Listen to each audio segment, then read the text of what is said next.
पण आज ओबीसींची परिस्थिती काय? आज ओबीसींची परिस्थिती अशी आहे की हे आपल्याला सांगतात 72 हॉस्टेल सुरू केले.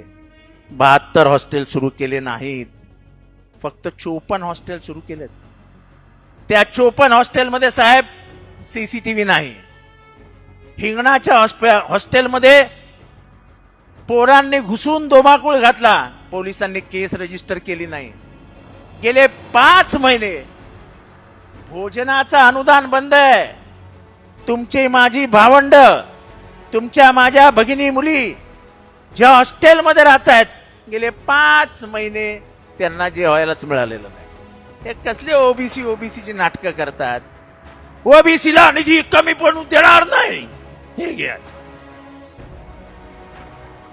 मागील वर्षी 2024-25 मध्ये बजेट 297 करोड, ऍक्च्युअल मध्ये 207 कोटी, 90 कोटीची कट.